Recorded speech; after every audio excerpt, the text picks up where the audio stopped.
श्री राम मेरे राम, जय श्री राम मेरे राम, जय श्री राम मेरे राम, जय श्री राम मेरे राम।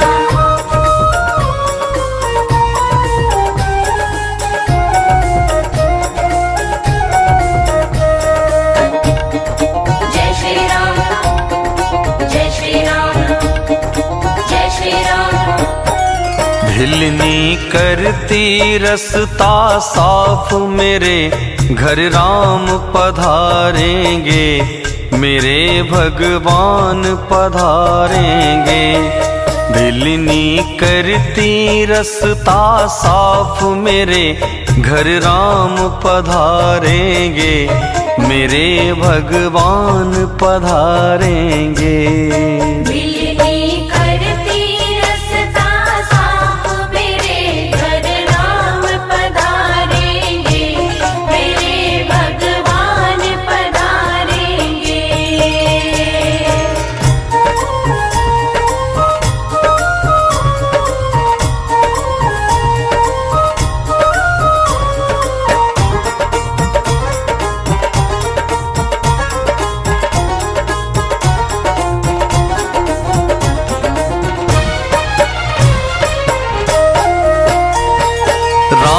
लखन की सुंदर जोड़ी नैन निहारेंगे,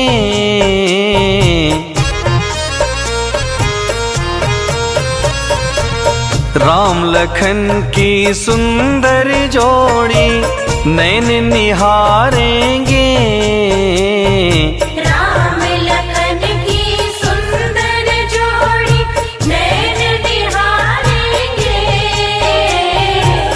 दीनानाथ दया कर मुझ भिलनी को तारेंगे, मेरे घर राम पधारेंगे। स्वस्ति नस्तार्क्ष्यो अरिष्टनेमिः, स्वस्ति नो बृहस्पतिर्दधातु बृहदस्वा मरुतः, कृष्णिमातरः शुभं जावानो विदधे खुजग्मयः, अग्निजिह्वा मनवः सूरचक्षुर्विश्वेनो देवा अवसागमन्यः। भद्रां कर्णेभिः शृणुयाम देवा, भद्रां पश्येमाक्षभिर्यजत्राः, स्थिरैरङ्गैस्तुष्ट्वागुंसस्तनोभिर्वसेमहि देवहितं जदायुः, शतमेन्द्र शरदो अन्ति देवा।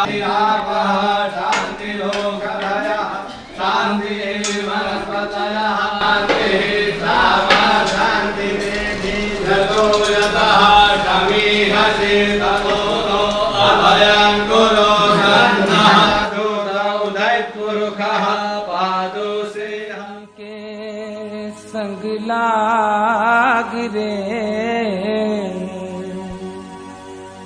तेरी अच्छी बनेगी।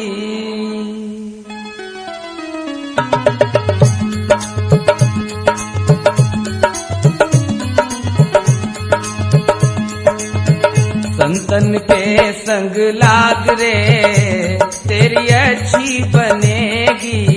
संतन के संग लाग रे, तेरी अच्छी बनेगी। होगा तेरा भाग रे, तेरी अच्छी बनेगी। तेरा भाग रे, तेरी अच्छी बनेगी। संतन के संग लाग रे, तेरी अच्छी बनेगी।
श्री राम जय राम जय जय राम। श्री राम जय राम जय जय राम। श्री राम जय राम जय जय राम। श्री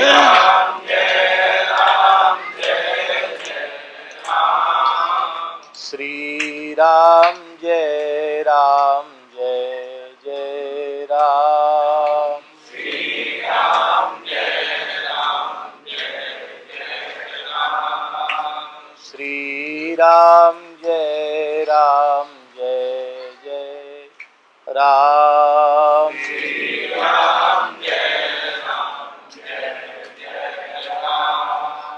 श्री राम जय राम जय जय राम।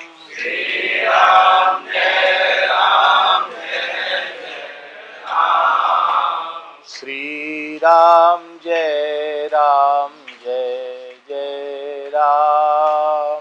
श्री राम जय राम जय जय राम। श्री सीताराम नाम महाराज की जय। श्री करह बिहारी सरकार की जय। श्री पटिया वारे बाबा की जय। श्री करह धाम की जय। श्री वृंदावन बिहारी लाल की जय। श्री केशव देव भगवान की जय। श्री द्वारिकाधीश की जय। श्री रंगेश्वर महादेव की जय। श्री भूतेश्वर महादेव की जय। श्री शत्रुघ्न जी महाराज की जय। श्री मथुरापुरी की जय। श्री हनुमान जी महाराज की जय। श्री मलुपीठ बिहारिणी बिहारी जी महाराज की जय। सब संतन की जय। जय जय श्री राधे। जय जय श्री सीताराम। हर हर महादेव। हरिशरणम। भगवत कृपा से परम पवित्र कार्तिक मास में, वैष्णव मास में, गोस्वामी जी के आग्रह पर उनके ठाकुर जी की कुटिया में आना हुआ और आप सब प्रेमियों का, भक्तों का, वैष्णवों का दर्शन प्राप्त हुआ। और आप लोगों ने जो श्री गुरुदेव भगवान की महिमा के पद गाए, उनको सुनकर मन बहुत आह्लादित हुआ। वस्तुतः हरि गुरु के दरबार में पहुँचते वही हैं जिनको संसार की ठोकर लगती है। दुनिया की ठोकरों ने तेरे दर पे ला दिया। तो ठोकर वो वस्तुतः विपत्ति जो आती है, संकट जो आता है, वो जीव को भगवान सन्मुख करने के लिए ही देते हैं।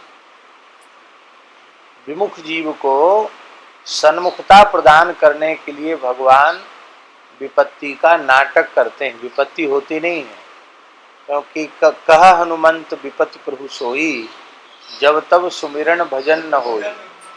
स्मरण और भजन न हो उसको विपत्ति कहते हैं। विपदो नैव विपदः संपदो नैव संपदः विपद विस्मरणम विष्णोः संपन्न नारायण स्मृति। भगवान व्यास कह रहे हैं कि विपत्तियां विपत्तियां नहीं, संपत्ति संपत्ति नहीं।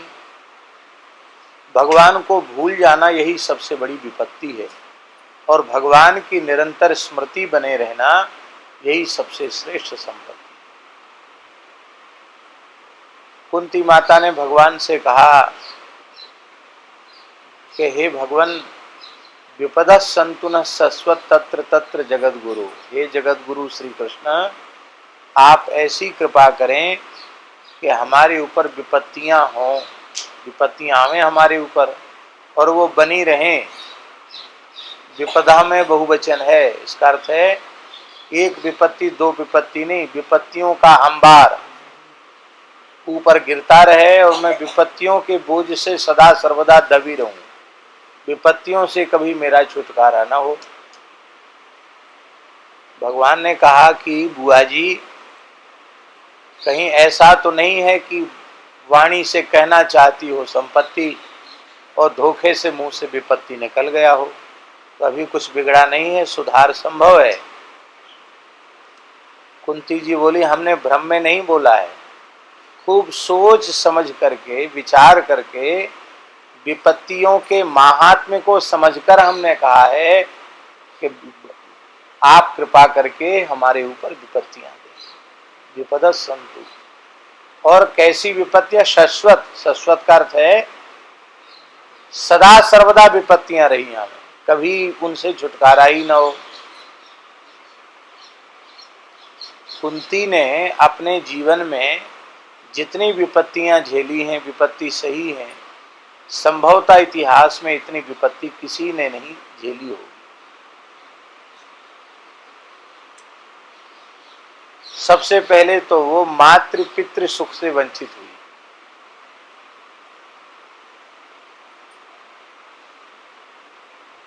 सूरसेन महाराज की बेटी है कुंती,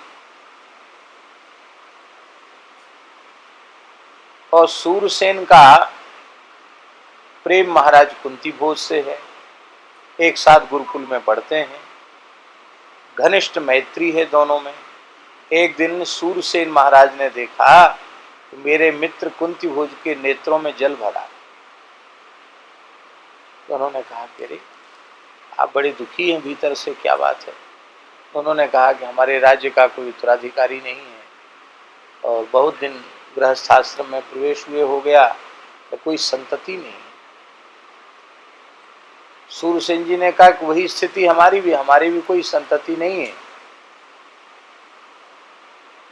लेकिन यदि इतनी सी बात पर मेरे मित्र के मन में पीड़ा है तो मैं प्रतिज्ञा करता हूं यमुना जी की साक्षी में कि जो हमारी संतान होगी, जो भी हो पहली संतान, वो आपको ही दे देंगे जन्मते ही। तो मेरी संतान न होकर आपकी ही मानी जाएगी। आप दुखी न रहें। भगवान की इच्छा, कुंती का जन्म हुआ। तो जन्मते ही कुंती को अपनी प्रतिज्ञा के अनुसार उन्होंने कुंती भोज को दे दिया। नाम तो प्रथा रखा था, पर कुंती भोज से पालित होने के कारण वो कुंती नाम उनका पड़ा। और कुंती के जन्म के बाद फिर कुंती भोज के अन्य पुत्र भी हुए, तो वो पुत्रवान भी हो गए। लेकिन कुंती को अपने जन्मदाता माता पिता से तो अबोध अवस्था में ही वंचित होना पड़ा, अलग हो गई। इसके बाद दुर्वासा जी महाराज पधारे।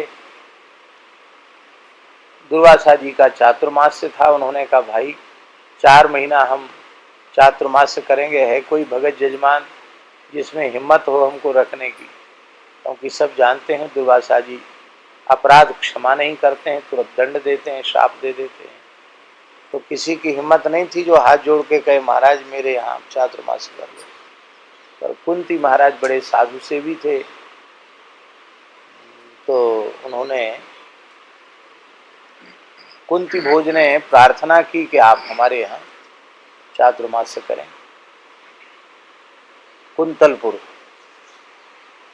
तो ठीक है, तो मेरी सेवा का भार कौन लेगा? तो कुंती बहुत ही सरल स्वभाव की थी। क्रोध तो जैसे उन्होंने क्रोध को पी लिया था, क्रोध आता ही नहीं था।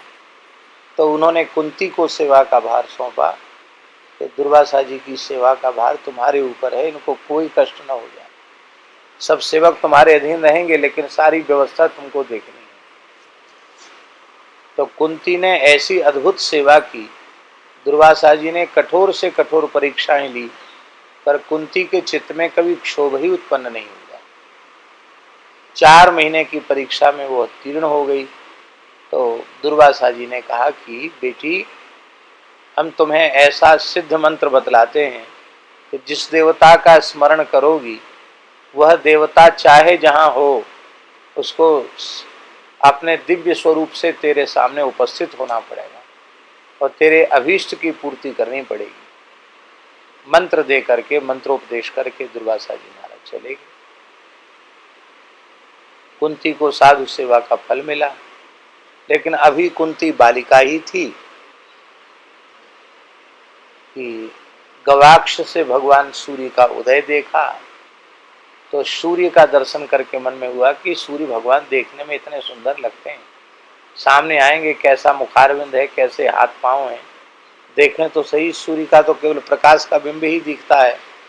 तो छत के ऊपर चली गई, आचमन प्राणायाम अंगन्यास करन्यास जो दुर्वासा जी ने बताया था उसको करके, और जैसे ही स्मरण किया तो भगवान सूर्य तत्काल वहां सामने उपस्थित हो गए। कहो देवी कुंती, कैसे बुलाया? हम तो दर्शन के लिए बुलाया था, अब आप पधारो। ऐसे हम लोग देवता आते जाते नहीं है, हमारा दर्शन अमोघ है। अमोघ माने अव्यर्थ, व्यर्थ नहीं जा सकता है।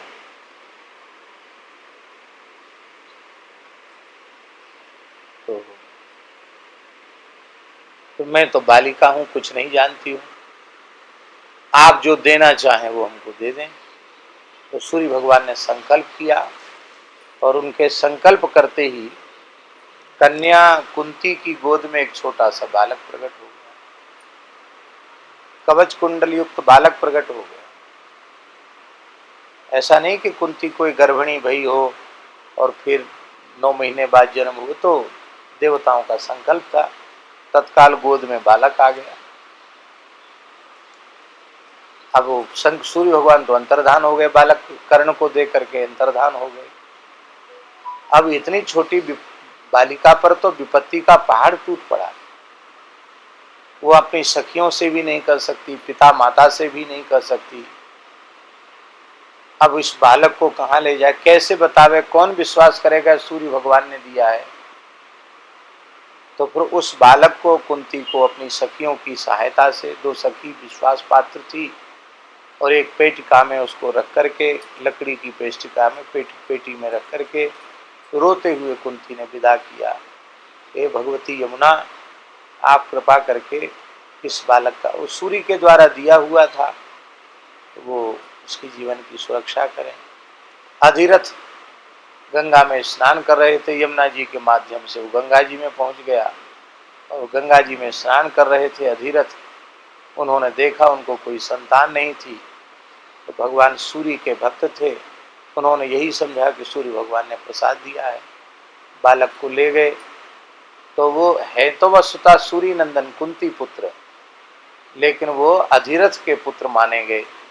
अधिरथ सूत जाति के थे। सूत जो राजाओं के यहाँ रथ चलाने का कार्य करते, उनको सूत कहते हैं। सूत जाति, हमारे यहाँ जातियों की भी उत्पत्तियों का अलग अलग शास्त्रों में वर्णन है। ब्रह्मण्याम क्षत्रिया जातः सूत इत्यभिधीयते। माता तो ब्राह्मणी हो और पिता क्षत्रिय हो, उससे उत्पन्न संतान को सूत कहते हैं। अब न वो ब्राह्मण रहा और न वो क्षत्रिय रहा, वर्ण संकर हो गया, लेकिन फिर भी माता तो ब्राह्मणी है ही है, पिता क्षत्रिय है, इस नाते से राज परिवार में उनको आश्रय मिला। ऐसा था। सूत मंत्री भी हुआ करते थे, सूत सारथी भी हुआ करते थे, विश्वास पात्र हुआ करते थे। एक वह कष्ट हुआ। इसके बाद पांडु से विवाह हुआ, तो पांडु को शाप लग गया किंदम ऋषि का, और असमय में पांडु की मृत्यु हो गई। यद्यपि पांडु के दिवंगत होने के पहले ही एक दिन पांडु रो रहे थे, तो कुंती ने कहा कि परम पतिव्रता थी कुंती, बोला आप रुदन क्यों कर रहे हैं? उन्होंने कहा कि महर्षि का शाप मुझे लगा है, मेरे द्वारा कोई संतान हो नहीं सकती है, क्योंकि महर्षि किंदम ने शाप दिया था कि तुम संतान की कामना से जैसे ही अपनी पत्नी का स्पर्श करोगे, तत्काल तुम्हारा देह निष्प्राण हो जाएगा। इसलिए वो अखंड ब्रह्मचर्य का पालन करते हुए तप में लगे हुए थे। ये बात है पांडु केसर जहाँ स्थल है, शतशृंग पर्वत, वहां की बात है, हिमालय की बात है। हिमालय में तप कर रहे थे पांडु, वल्कल वस्त्र धारण करते थे। उनकी पत्नी कुंती, माद्री, ये दोनों वल्कल वस्त्र तपस्विनी के वेश में रह करके तप कर रही थी। और उस समय उन्होंने कहा कि भगवान, सती नारी का धर्म है कि वह अपने पति के दुख में सहभागिनी हो।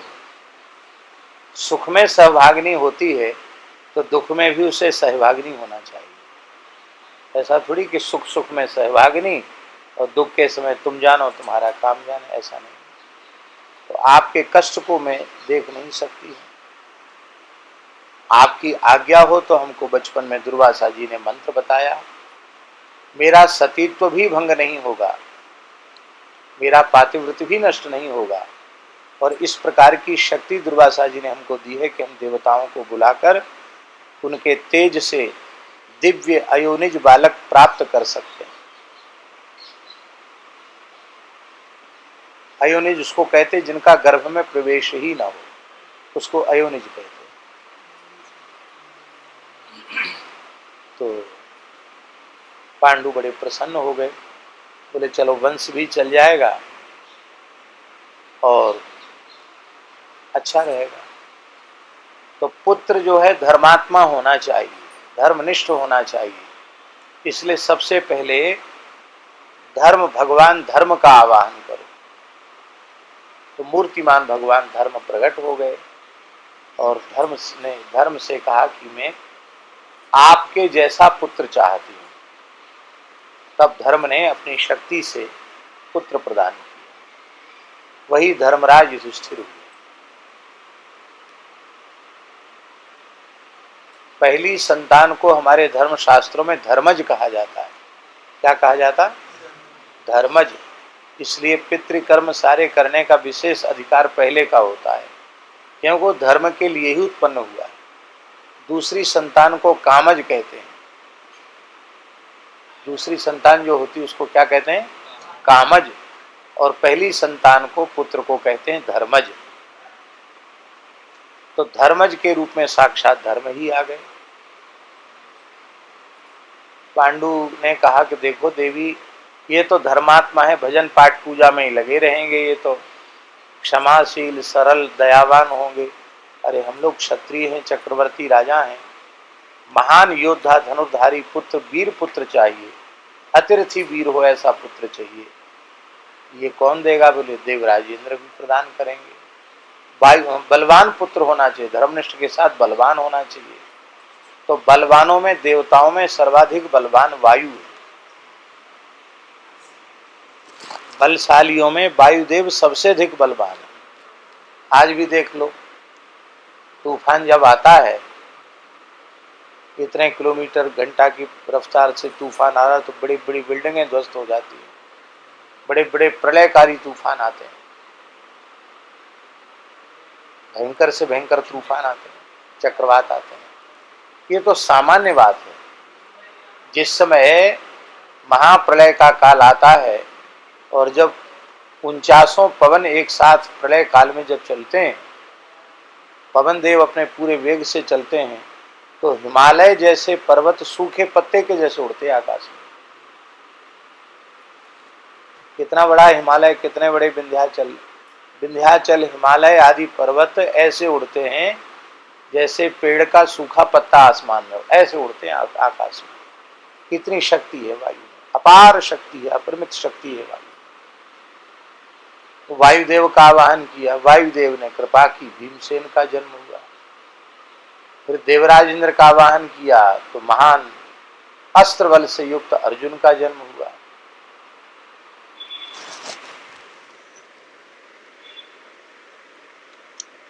लोभ और बढ़ गया, इतनी बढ़िया संतान भई है, प्रसव की पीड़ा सहनी नहीं पड़ी, खिलाना पिलाना पाल पोस कर बहुत बड़ा करना नहीं पड़ा। ये तो सब चैतन्य बालक उत्पन्न हुए। तो कहा देवी अभी संतोष नहीं है, इतनी सुंदर संतान और। तो बोले मैं इस मंत्र का पुत्र के एक कामना के निमित्त 3 बार से अधिक प्रयोग नहीं कर सकते। और किसी कामना से तो प्रयोग कर सकते हैं, उनमें पुत्र की कामना से अब 3 बार से अधिक मंत्र का प्रयोग नहीं कर सकती। तब कहा देखो तुम्हारी बहन है माद्री, इसको भी गोद सुनी है, इसको भी कम से कम 2 पुत्र तो इसको भी होने चाहिए। तब उन्होंने वो मंत्रोपदेश माद्री को कर दिया। माद्री ने आचमन प्राणायाम करके जैसे ही मंत्र का जप किया तो अश्विनी कुमार प्रकट हुए, उनसे नकुल सहदेव का जन्म। अब ये छोटे छोटे बालक ही थे, दूध पीने वाले बालक ही थे, छोटे छोटे, और इसी बीच में पांडु की मृत्यु हो गई।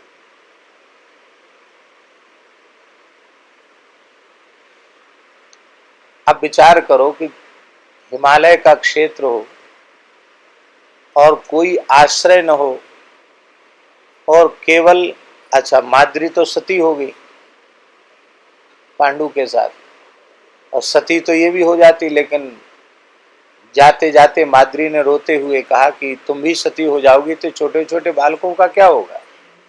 इसलिए 5 बालकों की सुरक्षा का भार तुम्हारे ऊपर है।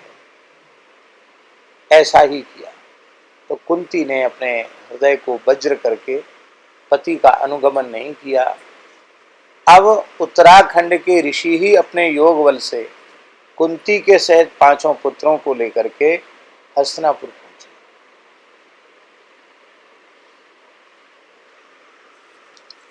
धृतराष्ट्र को सूचना दी। यद्यपि धृतराष्ट्र का मन साफ नहीं था, वो गद्दी से चिपक गए थे, वो हटना नहीं चाहते थे। उनको ये था कि पांडु तो गया, अब लौट के आने वाला है नहीं, तपस्या करके वहीं से ऋषियों की गति प्राप्त कर लेगा और हमारा तो अब निष्कंटक राज्य हो गया, हमारे पुत्र भी हो गए हैं तो यही सब संभालेंगे। ये उनके मन की दशा थी। लेकिन अब उत्तराखंड के दिव्य ऋषि योग बल से पांडवों के सहित कुंती को लेकर वहां प्रकट हो गए। तब उन ऋषियों के सामने तो कुछ कह भी नहीं सकते थे, इसलिए मन मार के भी वहां उनको रखना पड़ा। विदुर जी ने उनके ऊपर कृपा की। विदुर जी ने धर्म के अवतार हैं, विदुर जी ने उनके ऊपर अनुग्रह किया, कुंती पर सब पर।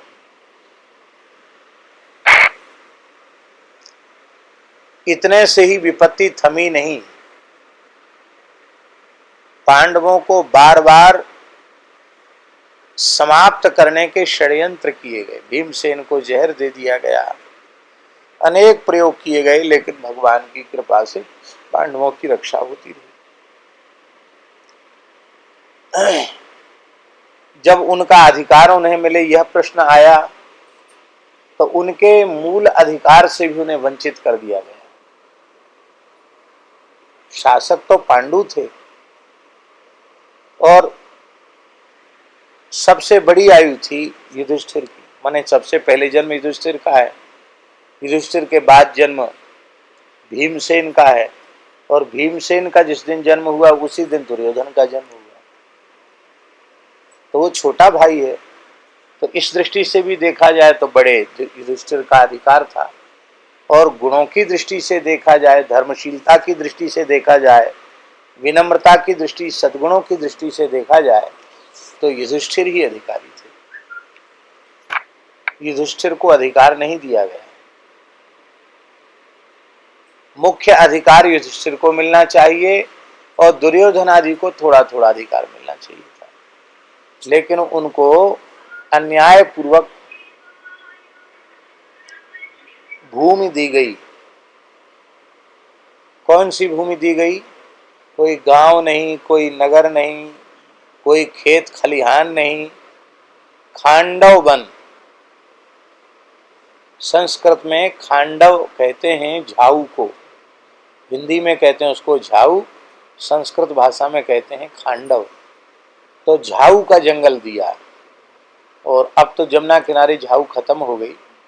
नहीं, झाऊ ऐसी होती है कि झाऊ खत्म होती ही नहीं, काटते जाओ बढ़ती चली जाएगी, काटते जाओ, क्योंकि उसकी जो बाली गिरती है उससे बीज होते हैं, उसी से पेड़ पैदा होते रहते हैं। तो थोड़ा कुछ हाथी घोड़ा कुछ संपत्ति थोड़ी सी दे दी और कहा कि इससे तुम अपना गांव नगर महल बसा लो, बना लो, जहाँ कहीं जंगल में बस जाओ, झगड़ा लड़ाई नहीं होगा। युधिष्ठिर ने बड़े संतोष पूर्वक उसको स्वीकार कर लिया। और षड्यंत्र तो यह था कि जीवन भर ये जंगल काटते काटते और बस यहाँ बसे वहाँ बसे, इसी तरह से इनका जीवन बीत जाएगा। ये पीछे भावना थी, दूषित भावना थी। लेकिन भगवान श्री कृष्ण ने कृपा की और अर्जुन ने खांडव वन को जला करके अग्नि को तृप्त किया। और मय दानव के द्वारा धरती का नहीं, स्वर्ग में भी इतना सुंदर भवन नहीं था जैसा भवन इंद्रप्रस्थ नाम का महानगर मय दानव ने बनाया। पांडवों को उसका राज्य मिल गया। फिर पांडवों ने राजसूय यज्ञ किया। राजसूय यज्ञ में पहले दिग्विजय होती है। उस दिग्विजय में संपूर्ण पृथ्वी को पांडवों ने जीत लिया।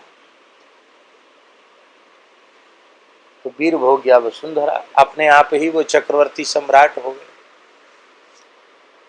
जहां से उनको वंचित किया गया था वो हस्तिनापुर इतना सा रह गया, सारी धरती के सम्राट तो वे ही हो गए। वहां हस्तिनापुर से युद्ध करने की बात ही नहीं थी, क्योंकि वो तो भाई ही है। भाइयों से झगड़ा करने का क्या प्रयोजन है। अद्भुत समृद्धि थी युधिष्ठिर के राजसूय यज्ञ की। महाभारत में लिखा है कि दुर्योधन जब यज्ञ से लौट के आया तो उसका खाना पीना सोना सब बंद हो गया। न भोजन करता, न सोता, दिन रात कुढ़ता रहता था युधिष्ठिर की संपत्ति का विचार करके। कितने बड़े बड़े राजा महाराजा लाइन लगा के दर्शन करने खड़े हैं।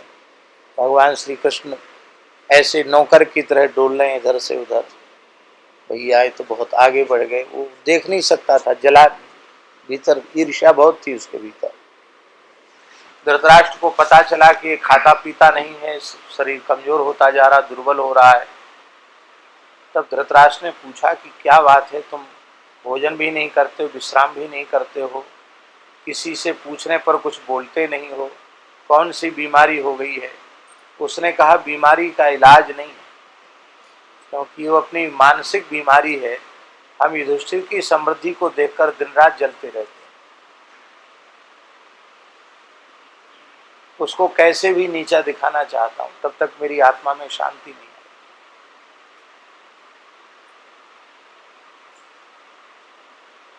तब ऐसी क्या समृद्धि तुम देख कर आए। तो महाभारत में वो अध्याय है जिसमें दुर्योधन समृद्धि का वर्णन कर रहा है। एक सामान्य व्यवहार की बात है। आपका और आपका परस्पर का प्रेम है,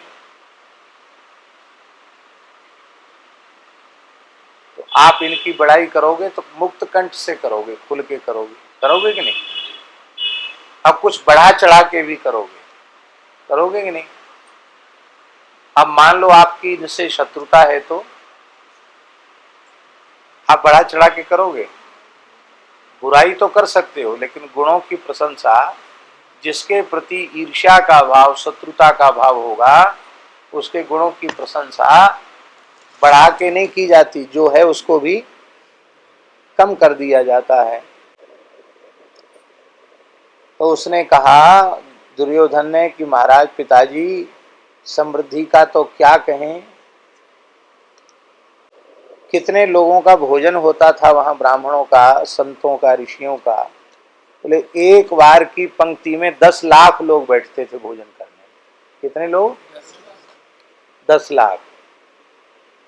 साधु, स्नातक, वानप्रस्थी, ब्रह्मचारी, यति, 10 लाख एक पंक्ति में बैठते।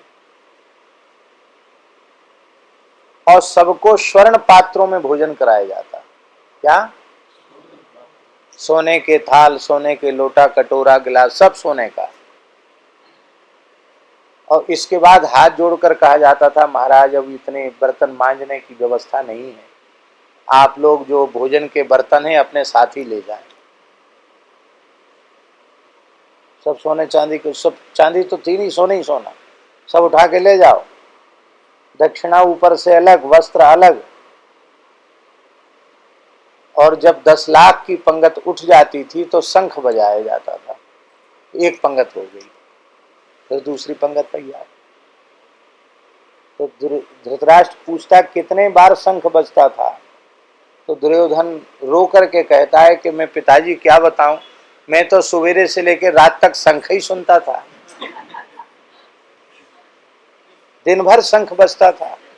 कितने परोसने वाले, कितने जिमाने वाले, कितनी समृद्धि, कितनी भीड़, और सब सोना की थाल उठा उठा करके ले जाने। कितना सोना उनके पास था, कोई पारावार नहीं संपत्ति का। और षड्यंत्र किया गया।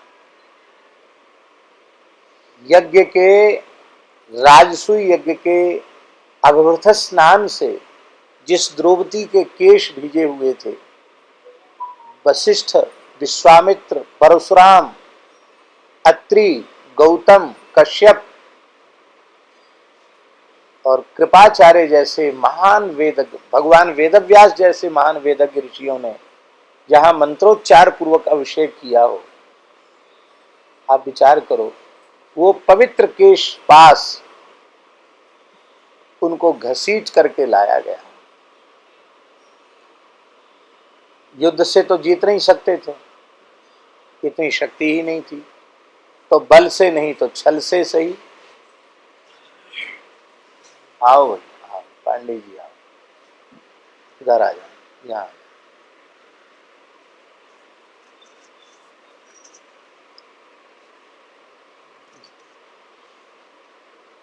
तो बल से नहीं तो छल पूर्वक उनको जीतने का प्रयास किया गया और प्रस्ताव किया कि तुम जुआ खेल ले आओ। तब यहाँ एक प्रश्न होता है कि धर्मराज युधिष्ठिर साक्षात धर्म के विग्रह हैं, धर्म रूप हैं, साक्षात धर्म के ही स्वरूप हैं, और वो जुआ खेलने जैसा काम, ये तो प्रत्यक्ष पाप की परिधि में है, अधर्म की परिधि में है। 5 महापाप हैं: जुआ खेलना, शराब पीना, मद्यपान करना, मांस खाना, और चौथा है परस्त्री गमन करना, और 5वां है बेईमानी की कमाई खाना, ईमानदारी से जो न्यायोपार्जित न हो अन्याय की कमाई खाना। ये 5 महापाप, इनमें से एक भी होगा तो 4 अपने आप बिना बुलाए आ जाएंगे। इनमें इतनी दोस्ती है 5 दोषों में, तो एक रहेगा तो अपने जैसे 4 बुला लेगा।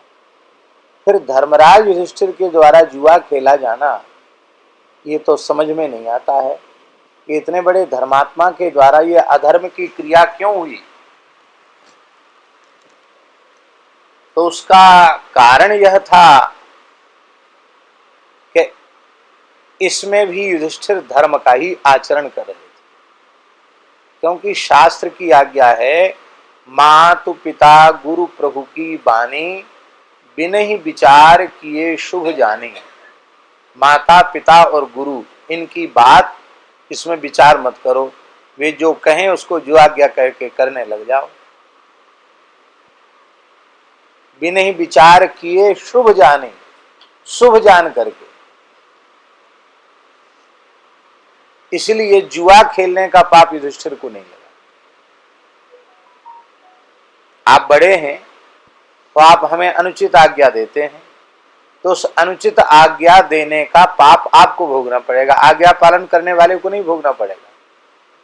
यह धर्मशास्त्र की व्यवस्था है। पिताजी, माताजी, गुरुजी ही कहते तुम जुआ खेलो, जुआ खेलने की आज्ञा दिया उन्होंने, अनुचित आज्ञा दिया, तो अनुचित आज्ञा देने का पाप धृतराष्ट्र पर लगा, और इतना भयंकर पाप लगा कि 100 पुत्रों में से मरते समय एक पुत्र भी जलांजलि देने के लिए शेष नहीं, 100 के 100 मारे गए जीते जी, और लंबे समय तक इसी तरह से उसको जीना पड़ा धृतराष्ट्र को। लेकिन आज्ञा पालन करने वाले युधिष्ठिर को उसका दंड नहीं भोगना पड़ा, न यहां भोगना पड़ा, न यमलोक में जाकर भोगना पड़ा। इसलिए माता पिता गुरु प्रभु की वाणी, और साथ में उन्होंने शिक्षा भी दी कि सज्जन धर्मनिष्ठ पुरुष को कुसंग में नहीं बैठना चाहिए, कुसंग में बैठने से उसकी बुद्धि का कितना पतन हो सकता है, हमसे देख लो। हमारे जैसा व्यवस्थित व्यक्ति, शास्त्र के मर्म को, धर्म के मर्म को जानने वाला व्यक्ति, जुआरियों के बीच में बैठकर ऐसी बुद्धि मारी गई कि अपनी पत्नी को भी जुए में हार गया। अरे पत्नी कोई वस्तु है जो दाव पर लगाई जाए? भाई कोई वस्तु है जो दाव पर लगाए जाए? फिर भाइयों पर तुम्हारा, बड़े भाई हो, पर तुम्हारा इतना पावर कहाँ से आ गया कि तुम भाइयों को हार रहे हो, जीत रहे हो, पत्नी को हार रहे हो, जीत रहे हो? तो ये दिखाया उन्होंने कि कितना पतन होता है कुसंग में बैठने से, यह उन्होंने दिखाया। और द्रौपदी को उस अवस्था में, ये कुंती की विपत्ति कही जा रही है, कुंती ने इतने दुख के दिन देखे, फिर थोड़े से अच्छे दिन आए, तो अभी बेचारे यज्ञ पूरा ही हुआ था कि जुआ खेलने के लिए बुलाया गया, और जब दाव पे द्रौपदी को भी हार गए तो भरी सभा में दुर्योधन ने कहा कि वह तो 5 पुरुषों की पत्नी है, उसकी क्या इज्जत। उसको बाल पकड़ के घसीटते हुए यहाँ का दुशासन को आज्ञा दी। दुशासन ने, द्रौपदी ने उस समय रोते हुए कहा कि मैं एक वस्त्रा हूं, अशुद्ध अवस्था में हूं, और अभी अभी यज्ञ पूर्ण हुआ है। तुम मेरे देवर हो, मेरे लिए पुत्र के तुल्य हो, तुम कैसी अभद्र अश्लील बात कर रहे हो, ये ठीक नहीं है तुम्हारे लिए। उसने कुछ नहीं, जो दुष्ट था, केस पकड़े उसने, घसीटते हुए राज दरबार में उपस्थित किया। द्रौपदी ने भगवान को पुकारा और भगवान ने वस्त्रावतार ग्रहण करके द्रौपदी की रक्षा की। द्रौपदी ने अपने सतीत्व के बल से खोया हुआ पांडवों का राज्य फिर से प्राप्त कर लिया, उनके आयुध प्राप्त कर लिए, उन्हें दासता से मुक्ति दिला दी, स्वयं की भी मुक्ति करा ली। और द्रौपदी में भी बड़ी सूक्ष्म दृष्टि थी। जब दासता से मुक्ति की बात आई तो सबसे पहले द्रौपदी ने कहा, धर्मराज युधिष्ठिर दासता से मुक्त हो, पहला वर मांगा। द्वारा कहा कि दूसरा वर मांगो। धृतराष्ट्र ने कहा, बोले दूसरा वरदान ये है कि सहदेव जी को दासता से मुक्त किया जाए। अरे भीमसेन को मुक्ति नहीं मांगी, अर्जुन को मुक्ति नहीं मांगी, जिन्होंने लक्ष्य भेद करके तुमको प्राप्त किया था, है? और केवल सबसे छोटे सहदेव की मुक्ति क्यों मांग रही हो? तो द्रौपदी ने कहा कि मैं चाहे जैसे निर्वाह कर लूं, पर युधिष्ठिर के प्रसन्न ठीक रहने से मेरी सास कुंती माता प्रसन्न रहेंगी, और मेरी दूसरी सास जो परलोक में चली गई है ससुर जी के साथ, उनका एक पुत्र कम से कम दासता से मुक्त रहेगा, तो उनको परलोक में प्रसन्नता होगी। इस बात की सबने प्रशंसा की, सबके हृदय द्रवित हो गए, सबके आंखें सजल हो गईं। सबने कहा साधु साधु साधु साधु, धन्य है द्रौपदी। और धृतराष्ट्र ने कहा, हम 5 पांडवों के सहित तुमको भी दासता से मुक्त करते, और सब कुछ लेके केवल अपने सतीत्व के बल पर, क्योंकि गांधारी ने कहा था कि द्रौपदी महासती है, वो तनिक कोप करेगी तो कुछ करना नहीं पड़ेगा, दिया सलाई भी लानी नहीं पड़ेगी, डीजल पेट्रोल लाना नहीं पड़ेगा, वो संकल्प करते ही पूरी हस्तिनापुर को भस्म कर देगी, इतनी महान सती है द्रौपदी। तुम अपने और अपने पुत्रों की रक्षा इस महासती के क्रोध से कर लो। इसलिए अपने बच्चों को बचाने के लिए भोले भंडारी का अभिनय किया था उसने, धृतराष्ट्र ने। और पांडव प्रसन्न होकर जाने लगे। शकुनी ने फिर कहा कि अरे तुमने हमारी बनाई बनाई योजना पर पानी फेर दिया, अब पांडव जीते तो जा नहीं सकते हैं, क्या वो तो श्राप दे देती? अरे ने कोई श्राप राप कुछ नहीं, आप तो बेकार डर गए, हमारे भांजों का भला नहीं होने देंगे। तो धृतराष्ट्र फिर अब क्या करूं, तो मेरी बाजी हाथ से निकल गई। करो क्या? युधिष्ठिर बड़ा आज्ञाकारी है, क्योंकि आप उसके पिता के बड़े भाई हैं। तो पिता का जो बड़ा भाई होता है शास्त्र की दृष्टि से, वो पिता के तुल्य होता है। ज्येष्ठ भ्राता पितु समा, बड़ा भाई पिता के तुल्य होता है। तो पांडु के पिता के तुल्य धृतराष्ट्र हैं, तो जो अपने पिता के लिए भी पिता के तुल्य हैं, वो पुत्रों के लिए तो कितने। इसलिए बड़े ताऊ जो होते हैं उनका आदर अपने पिता से भी अधिक करना चाहिए। पिताजी से भी अधिक आदर अपने ताऊ जी का करना चाहिए, पिता के बड़े भाई का। तो युधिष्ठिर इस रहस्य को जानता है। आप महाराजा हो, आप ताऊ जी हो, और फिर कोई दूसरा है नहीं, पिता है नहीं, तो पिता के स्थान पर भी आप ही हो, तो आपकी बात टालेगा नहीं युधिष्ठिर। अभी आधे रास्ते पहुंचे थे, शीघ्रगामी दूत गए और फिर से बुला लाए। युधिष्ठिर ने कहा जो आ गया, पिताजी की जैसी, ताऊ जी की जैसी आ गया, फिर आ गए। भाई भी कैसे थे, हम तो आश्चर्य करते हैं कि अर्जुन, भीमसेन, नकुल, सहदेव किसी ने विरोध नहीं किया, द्रौपदी ने भी विरोध नहीं किया। नहीं, आज का जमाना होता तो झगड़ा खड़ा हो जाता कि नहीं। अरे अभी अभी तो विपत्ति से निकल के आए, जैसे तैसे सबके सामने बेइज्जती हुई, अब फिर वहीं जा रहे हो, बुद्धि मारी गई क्या तुम्हारी। लेकिन नहीं, बड़ा भाई पिता के तुल्य होता है। बड़े भाई का निर्णय छोटों को स्वीकार है। और मैं तो धर्म पत्नी हूं, मैं धर्म पत्नी हूं, मैं अपने पति की शरीर की छाया के समान उनका अनुगमन करने वाली हूं। मेरा कोई स्वतंत्र ये हक नहीं है कि मैं उनको अपना दबाव डालकर अपनी कोई बात मनवाऊं। मैं केवल आज्ञा पालन करूं, यही मेरा कर्तव्य। एक दूसरी बात है, बीच में हम कहें, महाभारत में वनवास के प्रसंग में एक बात वर्णित है। आज माताओं का त्योहार है, इसलिए वो कहना बहुत जरूरी है। तो भगवान श्री कृष्ण की पटरानी रुक्मिणी, सत्यभामा आदि भगवान के साथ आई। भगवान आए पांडवों को देखने वनवास में, तो उनके साथ भगवान श्री कृष्ण की रानी पटरानियां भी आई, अष्टपटरानी जो है वो भी आई। तो वहां रुक्मिणी सत्यभामा ने द्रौपदी जी से एक प्रश्न किया कि हे द्रौपदी जी, हमारे पति श्री कृष्ण एक हैं और हमारी संख्या केवल 8 नहीं है, हम 16,108 हैं। कितने? हम 16,108 हैं। और हम सबकी सब इसी कोशिश में रहती हैं कि श्री कृष्ण हमारी मुट्ठी में आ जाएं, हमारे अधीन हो जाएं।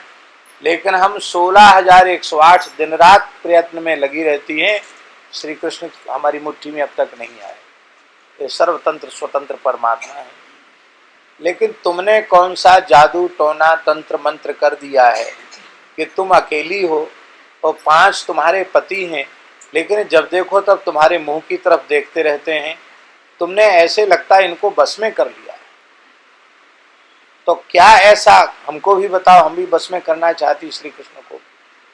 तो यह सुनकर के द्रौपदी ने कानों पर हाथ रख लिए और उसने क्रोध पूर्वक कहा कि अरे, भगवान श्री कृष्ण की पटरानी होकर इतनी असदाचारिणी कुलटा स्त्रियों के समान बात कर रही हो।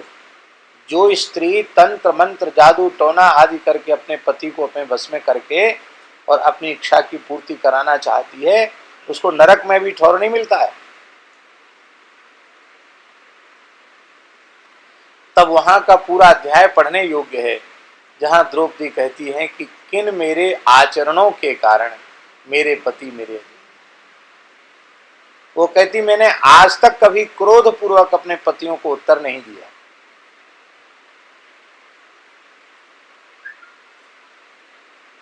आज तक मैंने क्रोध नहीं किया किसी भी परिस्थिति में। मेरा वस्त्र हरण हुआ पर मैं पतियों को पर क्रोध नहीं किया। नहीं तो दूसरी होती तो दूसरे पे तो जोर नहीं पड़ता, पतियों पे तो जोर जना सकती थी कि नहीं। पति के किसी कार्य में हमने अब तक दोष नहीं देखा।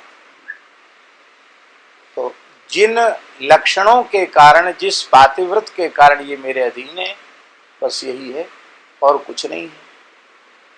तो द्रौपदी ने भी विरोध नहीं किया। विरोध करना चाहिए था कि एक बार हमको तुम हार चुके हो, अब कौन सा कर्म बाकी रह गया जो करने के लिए फिर जा रहे हो वहां।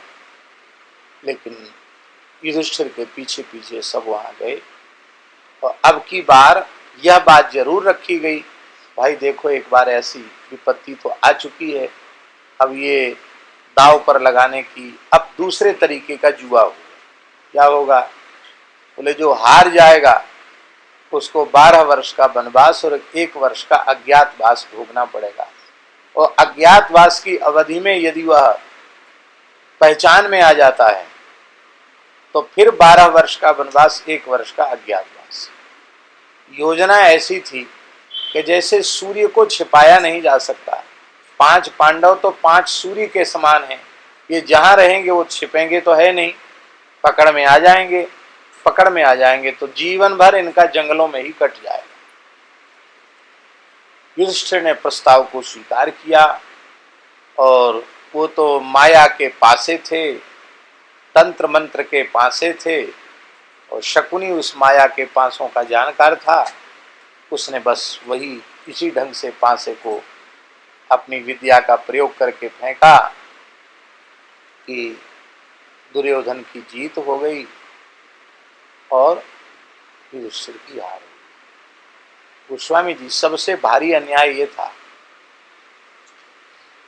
अब आप हैं पांडे जी और गोस्वामी जी 2 लोग हैं, 2 का तो हो खेल, मान लो शतरंज का ही खेल हो, हम तो कोई खेल अब तक खेले नहीं, हम जानते भी नहीं, कोई खेल अब तक नहीं खेले। बचपन से बहुत छोटे में गुरुजी के पास आ गए तो खेलने कूदने का कोई काम नहीं था। तो अब आप दोनों का खेल हो तो खेल होने पर हम कहें कि चलो कोई बात नहीं, गोस्वामी जी तो अपना शतरंज के जो हाथी घोड़ा वगैरह वो चलेंगे, पर पांडे जी की तरफ से हम चलेंगे, तो खेल किसका माना जाएगा?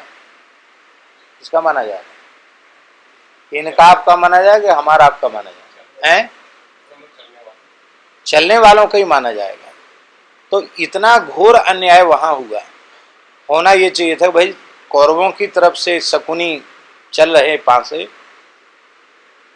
तो भगवान तो सकल कला निधान है, युधिष्ठिर को प्रस्ताव करना चाहिए, बहुत अच्छी बात है। इधर से मामा जी पासे चल रहे हैं तो उधर से भगवान श्री कृष्ण पासे चलेंगे तो समस्या ही नहीं आती।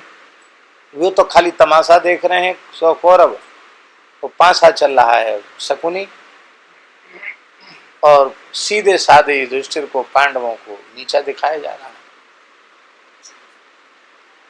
तो विचार करें कि कुंती माता ने 12 वर्ष और 1 वर्ष 13 वर्ष का समय कुंती ने कैसे काटा? पति नहीं, अपनी सगी माद्री नहीं, 5 पांडवों से एक भी पुत्र निकट नहीं, पुत्र वधू भी निकट नहीं, जंगल में खाने का ठिकाना नहीं, रहने का ठिकाने नहीं, भूमि पर पड़े हुए हैं, भूखे प्यासे डोल रहे हैं इधर से उधर, और अज्ञातवास में द्रौपदी को सैरंध्री बनना पड़ा। सैरंध्री जानते हैं किसको कहते संस्कृत में? राजाओं के यहाँ जो रानियों के श्रृंगार का कार्य करती थी उनको सैरंध्री कहा जाता है। क्या कह रही माता जी? हाँ, ब्यूटी पार्लर आज की भाषा में कह दें तो वो श्रृंगार का काम वहां करती थी है? और जब कीचक का वध हुआ है, कीचक दुष्ट था, उसका द्रौपदी पर दुर्भाव हुआ, तो रंगशाला में जहां भीमसेन सोए थे वहां जाकर के द्रौपदी ने अपने हाथ दिखाए भीमसेन को, तो उन्होंने देखा कि द्रौपदी के हाथों में बट्ट पड़ाई है। तो भीमसेन ने कहा कि ये कैसे हुआ? तो उसने कहा कि महारानी के श्रीअंग में चंदन का लेप करने के लिए मुझे ही चंदन घिसना पड़ता है, ये चंदन घिसते घिसते ठेक पड़ गई है। तो महाभारत में लिखा है कि उन चंदन घिसने की जो ठेक है, ठेक कहते हैं ना उसको, उस ठेक को बट्ट भी कहते हैं, कहीं कहीं ठेक भी कहते हैं। उसको देख करके भीमसेन ने उनके हाथ अपने हाथ में लिए और फूट फूट कर बच्चे के समान भीमसेन रो पड़े। कि अग्नि के कुंड से जिसका जन्म, खिले हुए कमल की सुगंध जिसके शरीर से निरंतर फैलती रहती है, ऐसी द्रौपदी, और आज दुर्भाग्य ने ऐसा कर दिया। तब द्रौपदी कहती है कि आप रोए नहीं, रोने का शब्द सुन के कहीं कोई जग गया तो ये भेद खुल जाएगा और फिर 12 वर्ष का वनवास, 1 वर्ष का अज्ञातवास होगा। कितनी विपत्ति से ही पांडवों ने, और उस विपत्ति की पीड़ा पांडवों को कष्ट सहकर जितनी नहीं हुई, उससे अधिक पीड़ा कुंती को हुई। और फिर महाभारत युद्ध हुआ तो क्या हाथ लगा? युद्ध में कुछ हाथ लगता नहीं है, केवल विनाश होता है युद्ध में। और इसलिए उस युद्ध को टालने का बहुत प्रयास किया गया, लेकिन युद्ध टला नहीं। अवश्यम भावी था, हुआ युद्ध। पापियों के बोझ से धरती भार का अनुभव कर रही थी, वो मुक्त होना चाहती थी, इसलिए ऐसा हुआ। तो महाराज द्रुपद मारे गए, वीर गति को प्राप्त हो। धृष्टद्युम्न जो पांडवों का सगा साला, द्रौपदी का भाई, उसका जन्म भी अग्नि के कुंड से हुआ था। धृष्टद्युम्न भी मारा गया। केवल 16 वर्ष की आयु थी अभिमन्यु की, पूरे 16 वर्ष की भी नहीं थी, 16वीं साल में चल रहा था। और उस समय ऐसा पराक्रम अभिमन्यु ने दिखाया कि पूरे महाभारत युद्ध को एक तरफ कर दो और अभिमन्यु के पराक्रम को एक तरफ कर दो और तौला जाए वीरता की तराजू पर, तो उसमें सबसे पलड़ा भारी था अभिमन्यु का।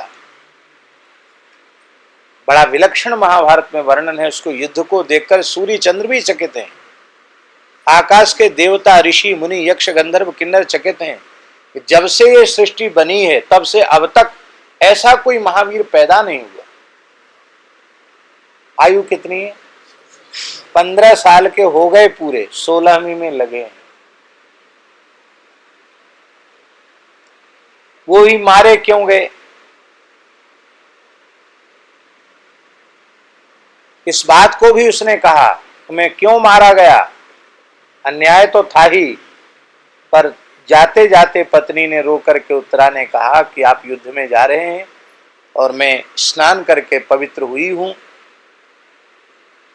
तो उसके मनोरथ को जान करके उसको एक पुत्र दे करके तब वो गया है स्नान करके। अभिमन्यु, उसने कहा कि इसी कारण से मेरी वह शक्ति, माने इतने के बाद इतनी शक्ति थी, तो स्त्री का स्पर्श नहीं करता तो कितनी शक्ति होती उसमें। वो अकेले ही प्रलय करने में समर्थ था, किसी को जीवित नहीं छोड़ता। इसलिए सबने मिलकर उसको मारा कि ये जिंदा रह गया तो ये अकेले ही सारी धरती को आधे दिन में खत्म कर सकता है, इतना वीर है। अभिमन्यु मारा गया। द्रौपदी के 5 पुत्र अश्वत्थामा के द्वारा सोते हुए मार दिए गए। ये सारा कष्ट किसको? सबने सहा, पर कुंती के ऊपर कितना कष्ट होगा। इसलिए हम निवेदन कर रहे हैं कि कुंती के जैसी विपत्ति आज तक, बचपन से लेकर अब तक इतिहास में किसी पर नहीं आई। जब भगवान ने कुंती को कहा वरदान मांग लो, तो देवता कांप गए। कहीं कुंती दुख से व्यथित होकर स्वर्ग का साम्राज्य पांडवों के लिए न मांग ले, धरती पे बहुत लड़ाई झगड़ा, स्वर्ग का राजा बना दो युधिष्ठिर को। डर गया इंद्र, लेकिन कुंती ने जैसा वर मांगा, कुंती ने कहा हे जगत गुरु श्री कृष्ण, सदा सर्वदा मैं विपत्तियों के बोझ से दबी रहूं, मेरा विपत्तियों से छुटकारा न हो। कहा कहीं ऐसा तो नहीं कि मांगना चाहती हो संपत्ति निकल गया धोखे से मुझसे विपत्ति, बोले नहीं नहीं, हे जगत गुरु, मैं खूब सोच समझ के मांग रही हूं। क्यों मांग रही हो विपत्ति? बोले भवतो दर्शनम यत्स्यात्। विपत्तियां न होती तो आप द्वारकाधीश परब्रह्म परमात्मा श्री कृष्ण मेरे नेत्रों के समक्ष कैसे होते? मैंने जब जब याद किया तब तब आप, मैंने रोया और मेरे आंसू पोंछने के लिए तुरंत आप प्रकट हो गए। आपने अपने पीतांबर से मेरे आंसू पोंछे। आज जब तक हमारी ऊपर विपत्ति थी आप सब कुछ छोड़ के हमारे पास से। अब हमारा पुत्र चक्रवर्ती सम्राट बन गया, उसके सिर पे राजमुकुट धर के आप कहते अब हम जा रहे हैं कहाँ? द्वारिका। तो ऐसी संपत्ति चूल्हे भार में पड़े जिसके आने से आप दूर हो जाएं और ये भौतिक धन पास में आ जाए, तो ये विपत्तियां आपका दर्शन कराने वाली हैं और आपका दर्शन विपत्ति से छुड़ाने वाला है। विपत्ति क्या है? हम लोगों के जीवन में जो प्रतिकूल परिस्थितियां आती हैं वो विपत्ति नहीं है। इसलिए विपत्ति नहीं है कि कितनी देर रहेगी विपत्ति। अब शरीर ही सदा रहने वाला नहीं है तो विपत्ति सदा सर्वदा कहां से रहेगी? विपत्ति संपत्ति का संबंध इस वर्तमान जीवन से ही तो है और यही कब नष्ट हो जाएगा इसका कोई ठिकाना नहीं। तो विपत्ति भी आई और गई। विपत्ति भी हमेशा के लिए नहीं, संपत्ति भी हमेशा के लिए नहीं। पर एक विपत्ति ऐसी है जो अनंत जन्मों से हम सबके पीछे लगी है और वो विपत्ति है बार बार पैदा होना, बार बार मरना, कर्म के अधीन होकर सुअर, कुत्ता, गधा, घोड़ा, भूत, प्रेत, पिशाच, कीट पतंग आदि की योनि में जाना। ये सबसे भारी विपत्ति है और इस विपत्ति से छुटकारा हे श्री कृष्ण आपके मुखारविंद का दर्शन करके इस विपत्ति से छुटकारा मिलता है। तो देखने में तो ऐसा लगता है कि कुंती विपत्ति मांग रही, पर नहीं, कुंती वस्तुतः विपत्ति से छुटकारा मांग रही है और वास्तविक संपत्ति मांग रही है। वास्तविक संपत्ति क्या है? भगवान का नाम, भगवान का रूप, भगवान की लीला, यही वैष्णवों की निधि है। भगवान की सेवा यही वैष्णवों की संपत्ति है। इसलिए नाम से बड़ी और कोई दूसरी संपत्ति नहीं। और नाम कब आएगा जिह्वा पर? सुख के काल में भले ही भगवान भूल जाएं, पर दुख के क्षण में थोड़ा बुखार गया, हे राम हे राम हे राम, चलो राम राम तो आया, कम से कम कैसे भी आया। इसीलिए गोस्वामी जी ने कहा राम नाम गति, राम नाम मति, राम नाम अनुरागी। राम नाम ही जिनकी गति है, राम नाम ही जिनकी मति है। मति माने बुद्धि, जिनकी बुद्धि में केवल राम नाम समाहित है, जिनको केवल नाम का आश्रय है। अभी आप कह रही थी कि भगवान नाम को छोड़ करके और कोई साधन है। बिल्कुल सही बात है। युग की भयंकरता ऐसी है कि जान कर भी जितना शौचाचार्य धर्म का पालन हमें करना चाहिए उतना भी हमसे नहीं हो पा रहा है। हो पा रहा है क्या? ना वर्ण धर्म का ठीक से पालन हो रहा है, ना आश्रम धर्म का ठीक से पालन हो रहा है। इसका मतलब ये नहीं कि हम वर्णाश्रम धर्म को तिलांजलि दे दें। यथासाध्य अपनी परंपरा से प्राप्त संस्कारों का पालन करना ही चाहिए। शिखा सूत्र धारण करना चाहिए, संध्योपासन, देव तर्पण, हवन आदि सब कृत्य करने चाहिए, पर इनके सहारे इस कलिकाल में पार उतरा नहीं जा सकता है। उसका कारण है कि युग के दोष के कारण ये साधन ठीक से संभव ही नहीं। इसलिए राम नाम गति, राम नाम को छोड़ करके दूसरी गति नहीं है। और यदि आपकी बुद्धि निर्मल हो गई है, विचार करने में, सत असत का विचार करने में आपकी बुद्धि समर्थ हो गई है, तो भीतर से यह बात आवेगी ही, उमा कहूं मैं अनुभव अपना, सत हरि भजन जगत सब सपना। भगवान का भजन ही सत्य है, तो बुद्धि में भगवान नाम को छोड़कर दूसरी बात ही आवेगी नहीं। और जब बुद्धि में राम नाम की महिमा को छोड़ करके दूसरी बात जब बुद्धि में नहीं आवेगी, तो स्वाभाविक है जब राम नाम ही हमारी गति होगा, राम नाम ही हमारी बुद्धि में समाहित हो जाएगा, तो श्री राम नाम के प्रति हमारा अनुराग सहज हो जाएगा। राम नाम अनुरागी वह गए, और जो होंगे आगे, और जो हैं, क्योंकि भूत और भविष्य का ग्रहण होने से बीच में कौन रहा? वर्तमान। तो भूत भविष्य का ग्रहण होने से वर्तमान का ग्रहण हो जाता है। जैसे अच प्रत्याहार में अयोण का और अयौच का चा, इनको ग्रहण करने से मध्य वाले सारे वर्ण आ जाते हैं कि नहीं आ जाते प्रत्याहार के अनुसार। तो प्रत्याहार की ही बात यहाँ है। राम नाम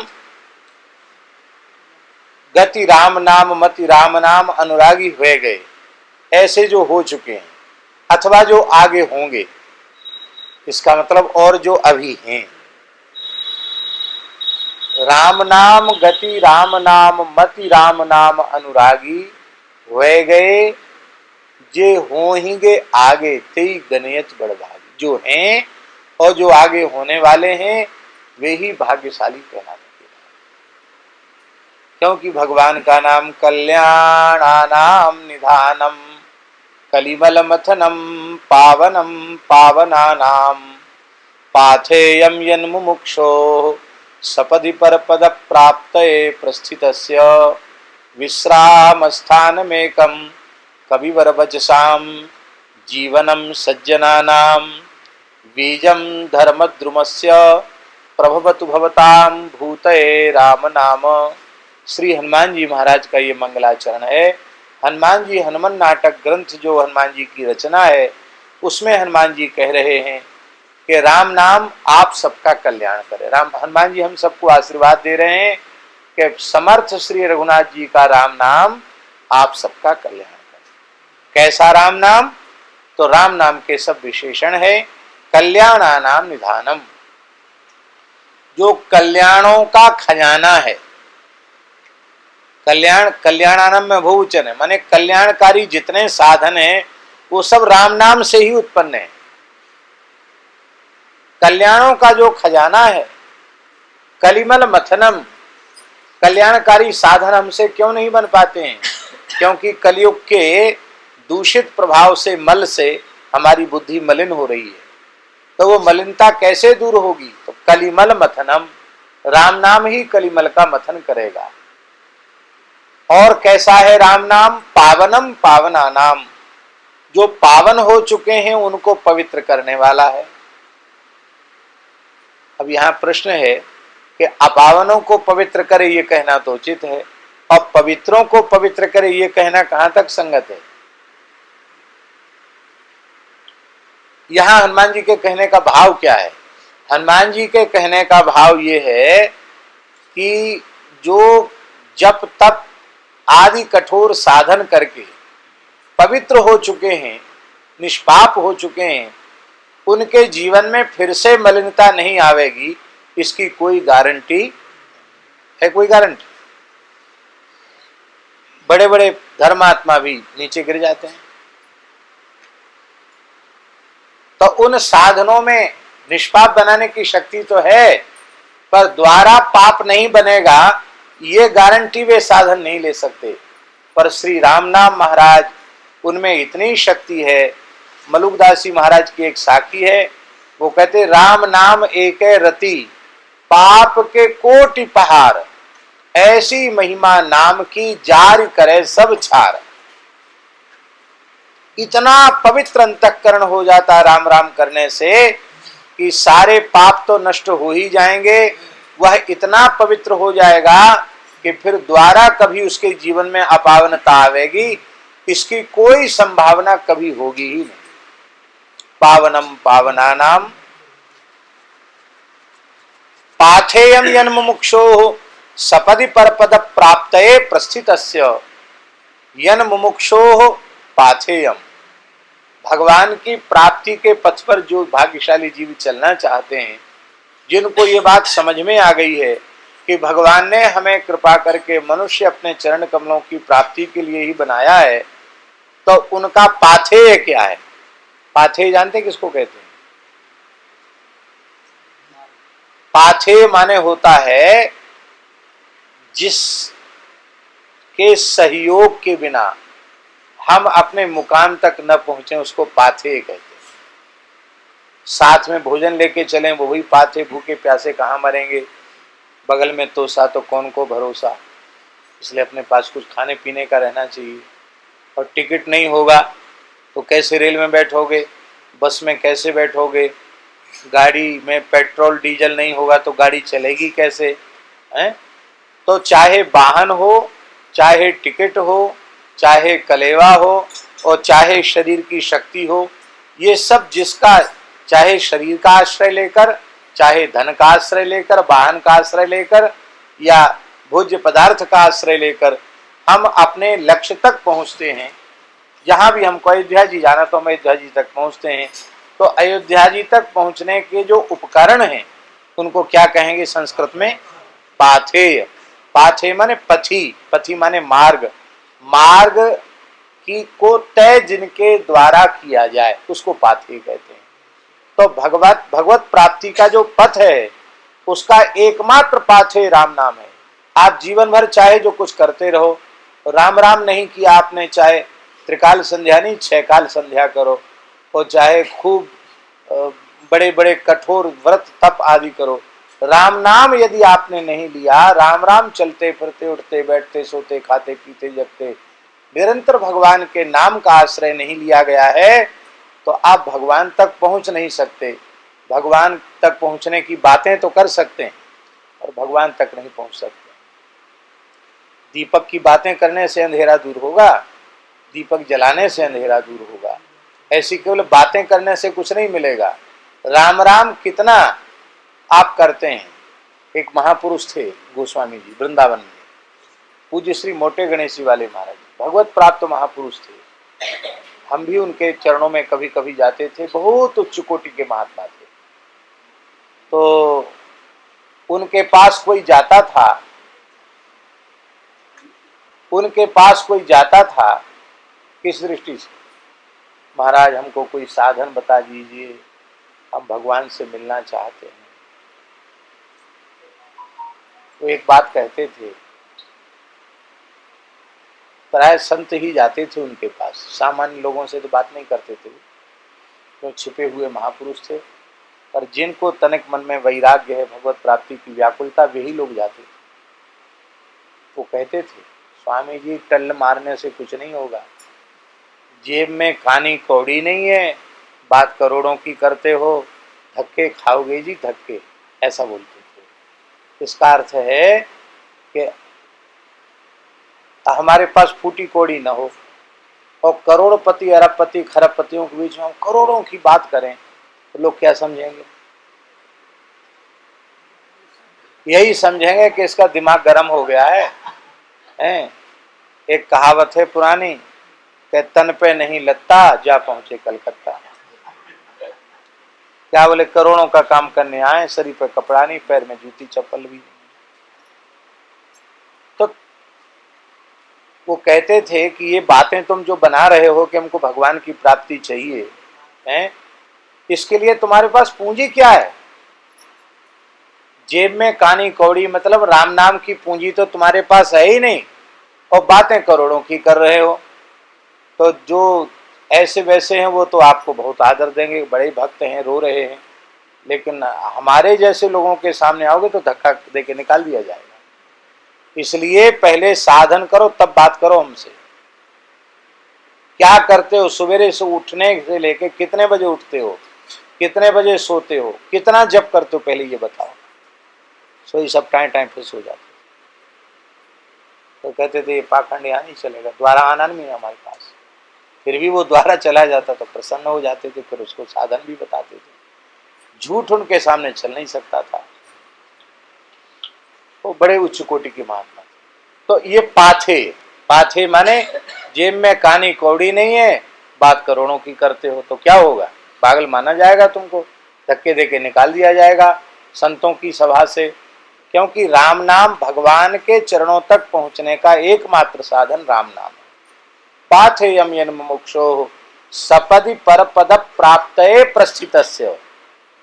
परम पद में पहुंचना चाहते हो, श्री सीताराम जी के चरणों में, राधा कृष्ण भगवान के चरणों में पहुंचना चाहते हो, तो नाम का आश्रय लो।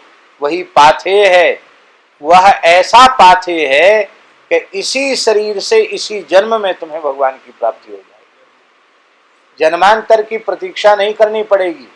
ये भी प्रतीक्षा नहीं करनी पड़ेगी कि अब तो बुढ़ापे में हमारी समझ में आया, अब हम क्या करें, अब तो 60-70 साल तो जीवन के हमने गंवा दिए।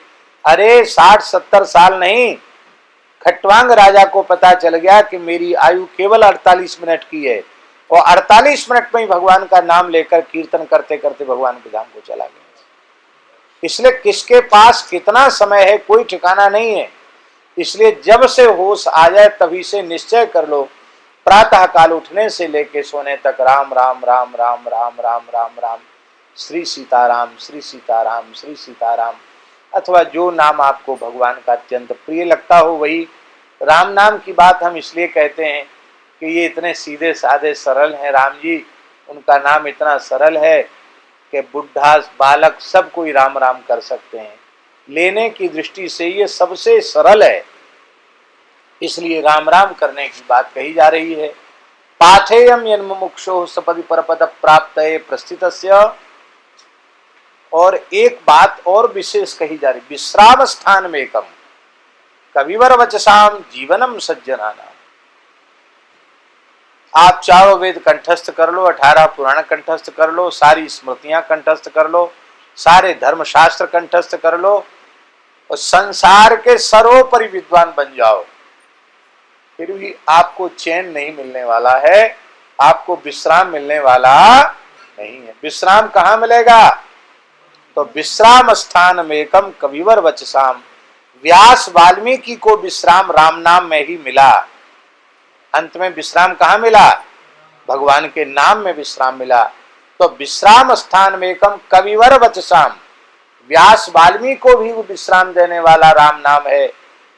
विश्राम स्थान में एकम कविवर वचसाम जीवनम सज्जनानाम। यहां सज्जन की परिभाषा आ गई। सज्जन की परिभाषा क्या है? राम राम ते सुमिरन कीना, हृदय हरस कपि सज्जन चीन। इसका मतलब है सज्जन की पहचान है उठने से लेके सोने तक राम राम करता रहे, वही सज्जन है। तो सज्जनानाम जीवनम, जो सज्जन है उनका तो प्राण है नाम।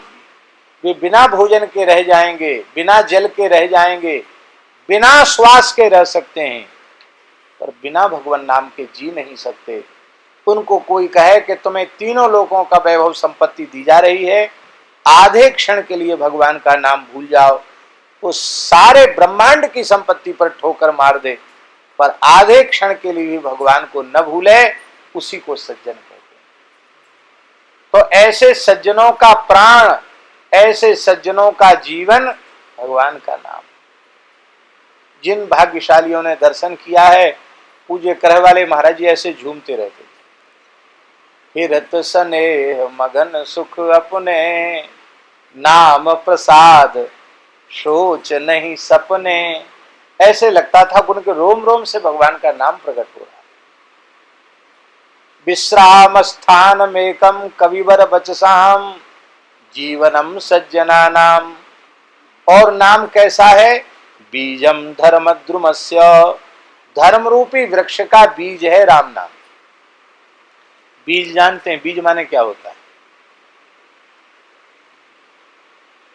बीज के बिना वृक्ष होगा? है? हाँ, उत्पत्ति का स्रोत। बीज के बिना वृक्ष होगा ही नहीं। अच्छा चलो एक बात हम आपसे पूछते, बीज के बिना वृक्ष नहीं होगा, वृक्ष के बिना बीज होगा? तो बीज के बिना वृक्ष नहीं होगा, तो क्या वृक्ष के बिना बीज होगा? इसी को हमारे यहाँ कहते बीज वृक्ष न्याय। क्या कहते हैं? बीज वृक्ष न्याय। हमारी संस्कृत भाषा में इसको कहेंगे बीज वृक्ष न्याय। ये शुद्ध उच्चारण होगा। बीज वृक्ष न्याय। इसका आशय क्या है? इसका आशय ये है कि धर्मरूपी वृक्ष राम नाम से उत्पन्न होता है, और जब वो बढ़ जाता है तो उसका अंतिम फल भी धर्माचरण का अंतिम फल, फल ही तो बीज होता है ना, तो उसका अंतिम फल राम नाम ही है। माने राम नाम से ही धर्म वृक्ष उत्पन्न होता है और राम नाम में ही उसकी परिसमाप्ति होती है। आदि से अंत तक राम नाम, आरंभ भी, धर्म का आरंभ भी बिना राम नाम के नहीं होगा और धर्म की परिपूर्णता भी बिना राम नाम के नहीं होगी। बीजम धर्म द्रुमस्य प्रभुवत भवताम भूतये राम नाम। श्री हनुमान जी महाराज कह रहे हैं, ऐसा राम नाम आप सबके लिए कल्याणकारी सिद्ध हो गए, आपकी हर प्रकार से उन्नति करे, आपका अभ्युदय हो। अभ्युदय है क्या? नौकरी लग जाना, धन आ जाना, बालक बच्चे हो जाना, संसार की दृष्टि में इसको भी अभ्युदय कहते हैं, लेकिन ये अभ्युदय नहीं है। अभ्युदय है शरीर संसार से वैराग्य हो जाना और श्री सीताराम जी के चरणों में अनुराग हो जाना, इसी का नाम अभ्युदय है। हम आध्यात्मिक पथ पर कितना चल पाए हैं, ये है पैमाना। अपनी उन्नति के को नापने का पैमाना यही है। या 50 साल के हो गए या 60 साल के हो गए, तो इस आयु में आपने भगवान के चरणों तक पहुंचने की कितनी यात्रा तय कर ली है। और कहीं ढाक के 3 पात, जैसे पहले थे वैसे अब हैं, तो हमारे हाथ क्या लगा? क्योंकि जिसे हम अपने जीवन की उपलब्धि मान रहे हैं, वो उपलब्धि हमारे साथ उसका कोई लेना देना नहीं, न मकान का, न दुकान का, न नौकरी का। चाहे राष्ट्रपति प्रधानमंत्री बन जाओ, मरने के बाद न कोई राष्ट्रपति है, न प्रधानमंत्री है, न कोई कलेक्टर है, न मिनिस्टर है, सबको वही राख बन जाना है। क्या है? कुछ नहीं है। आपने जो कुछ यहाँ इकट्ठा किया वो किस मतलब का है? किसी काम का नहीं। उसमें से फूटी कौड़ी तुम्हारे काम में आने वाली नहीं। हाँ, जो बहुत बढ़िया काम, दीन दुखियों की सेवा, गौ ब्राह्मणों की सेवा, संतों की सेवा, भगवान के नाम का जप, ये तुम्हारे काम आएगा। यही वास्तविक संपत्ति है।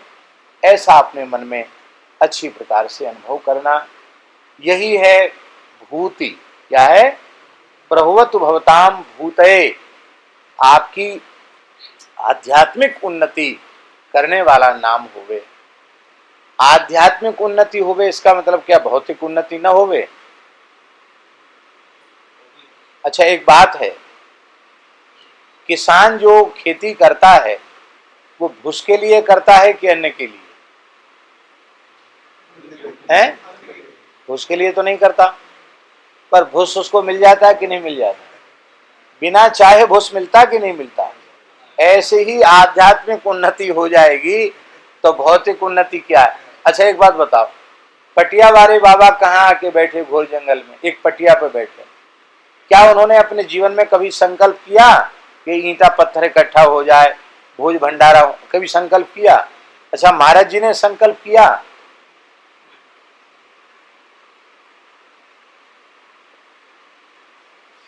वे संकल्प कर लेते तो पता नहीं क्या हो जाता, पर उन्होंने अपने आप को भगवान के सुपुर्द कर दिया, सहारे कर दिया। अब ठाकुर जी जो चाहें सो करें। तो भौतिक उन्नति कोई बहुत बड़ी ऊंची चीज नहीं है, यह भुसके जैसी है। आप अन्न की, अब हम कर क्या रहे हैं? हम कर ये रहे हैं कि अन्न को तो घूर पर पटक रहे हैं और भूस को रख रहे हैं। क्या कर रहे हैं? अन्न का तिरस्कार कर रहे हैं और भूस को रख रहे हैं। भूस मनुष्य के खाने की वस्तु है कि पशु के? इसका मतलब है संसार के भोग भूस के जैसे हैं, नीरस हैं। ये पशुओं के उपभोग की चीज है, मनुष्य के उपभोग की वस्तु नहीं है। तो प्रभुवत भवताम भूतये राम नाम, ऐसा राम नाम आप सबका कल्याण करे, भगवान कृपा करें। पर बड़े दुख की बात तो ये है कि राम राम की बात हम आपको कहते पर हम खुद नहीं करते। एक ही एक सिखावत जपत न आप, तुलसी नाम प्रेम कर बाधक पाप। बरवे रामायण में गोस्वामी जी कह रहे हैं, एक ही एक सिखावत, सब एक दूसरे को सिखा रहे हैं, राम राम करो, राम राम करो, राम राम करो, पर जपत न आप, खुद जपते नहीं है। तुलसी नाम प्रेम कर बाधक पाप। तद विस्मरणे परम व्याकुलता, एक क्षण के लिए नाम भूल जाए तो भीतर से छटपटा जाए व्यक्ति। एक महात्मा चित्रकूट में थे, आप लोगों ने दर्शन किया होगा, हम तो बार बार उनका दर्शन करते थे। श्री मौनी जी महाराज, नाम मौनी जी के नाम से प्रसिद्ध थे, पर वो मौन नहीं थे, किसी जमाने में मौन रहे लंबे समय तक, तो मौनी जी के नाम से प्रसिद्ध हो गए। बड़े उच्च कोटि के भगवत प्राप्त संत थे और आयु भी बहुत लंबी प्राप्त करके वो गए। हम समझते हैं कम से कम 115-116 वर्ष की आयु में भगवत धाम गए होंगे, मेरा अनुमान ऐसा है। इतने पुराने संत थे, स्वस्थ। चित्रकूट में 70-80 साल पहले, जब वो 80 वर्ष पहले जब चित्रकूट में थे, जब रणछोड़ दास जी महाराज वहां आकर नहीं रहे थे, तब की बात है। 80 साल से भी पुरानी बात है।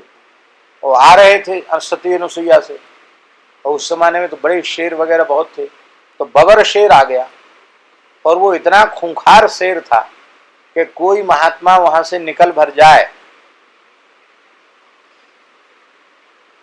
तो जैसे कोई गुलाब जामुन रसगुल्ला के लिए मुंह में पानी भरे आता है, ऐसे ही मतलब महात्मा उसके प्रिय भोजन थे उस शेर के, छोड़ता नहीं था। और महात्माओं को छोड़ के उसमें चित्रकूट क्षेत्र में कोई था भी नहीं, तो लोग वहां से निकलते नहीं थे उस क्षेत्र से। और महाराज तो अपनी मस्ती में थे, वहां से आए और शेर आया, तो शेर ने जैसी पूंछ अंगड़ाई ली और गुर्राया शेर। जैसे शेर गुर्राया, श्री सीताराम, जिनके मुंह से श्री सीताराम निकला तो शेर पूंछ हिलाने लग गया। तो शेर का नाम उन्होंने रामदास रखा और उनके संग संग डोलता था, जैसे पालतू कुत्ता किसी के संग डोले ऐसे डोलता। रामदास, शेर ऐसे पूंछ हिलाने लगा। अब बहुत हो गया, अब राम राम क्यों करो। ऐसे महात्मा थे। रामनगर की रामलीला बनारस में हो रही, उसको देख रहे थे वो, रामनगर की रामलीला देख रहे मौनी जी महाराज। तो वहां की रामलीला विश्व प्रसिद्ध है रामनगर की। आज भी वहां माइक नहीं लगता है, आज भी सब संवाद कंठ स्वर में ही होता है। और जो पात्र होते हैं उनको विशेष संयम सदाचार में साल भर पहले से रखा जाता है। राजा साहब वहां होते हैं और आज भी उसकी मर्यादा सैकड़ों वर्ष पहले थी जैसी, वैसी ही मर्यादा रामनगर की रामलीला की आज भी है। अद्भुत है वहां का। काशी में, काशी की रामनगर की रामलीला प्रसिद्ध है। तो बाबा गए थे वहां लीला देखने। तो रावण जो बना था पात्र, उसने जैसे ही जानकी जी का हरण किया, बस बाबा तो आवेश आ गए। उठाकर उन्होंने वहीं मंच पर धड़ाम से पटका रावण को। देख तो मेरी माता जी को कैसे छुआ था। और लोग पकड़े, जो ऐसे शरीर को छूने पर लोगों को ऐसे लगा जैसे किसी ने नंगे तार बिजली के छूने। इतना आवेश था कि एकदम शरीर में विद्युत प्रवाहित हो रहा था। फिर अंत में वो बेहोश हो गए।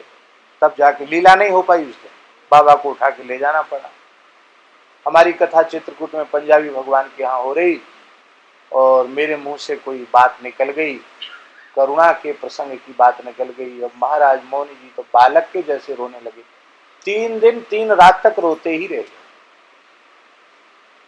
हम तो बड़े कष्ट में आया। हम गए उनके पास तो उन्होंने कहा कि मुझे रघुनाथ जी, किशोरी जी, लक्ष्मण जी रोते हुए दिखाई पड़ गए, मैं सहन नहीं कर पाया। ऐसे संत। हाँ, तो नाम के ऊपर हम बता रहे हैं श्री सीताराम, श्री सीताराम, सीताराम सीताराम, श्री सीताराम, श्री सीताराम, श्री सीताराम, राम राम राम राम राम, श्री सीताराम, श्री सीताराम। सोते जगते भोजन करते जल पीते हर समय उनके मुंह से निकलता है। और जब कथा सुनने बैठते तभी हाथ में माला लेते, क्योंकि वहां कथा में ऐसे बोलेंगे तो विक्षेप होगा। उस समय माला लेते, बाकी समय ऐसे ही बिना माला के निरंतर नाम चलता था। तो हमसे बोले महाराज जी वक्ता एक है श्रोता दो है। क्या बोले? वक्ता एक है श्रोता दो है, माने मुंह से राम सीताराम सीताराम बोलते हैं, ये दो कान हमारे श्रोता हैं। और हमारी स्थिति ये हो गई है राम जी, ये स्थिति हो गई है कि इन श्रोताओं को नाम सुनने को नहीं मिलेगा, उसी क्षण माथा फट जाएगा, हमारा मस्तक फट जाएगा। हम जब मुंह से राम नाम नहीं निकलेगा समझ लो हम मर गए। जब तक हम जी और जीवन के अंतिम श्वास तक श्री सीताराम निकलता रहा, उनके संस्कार में भी हम सब।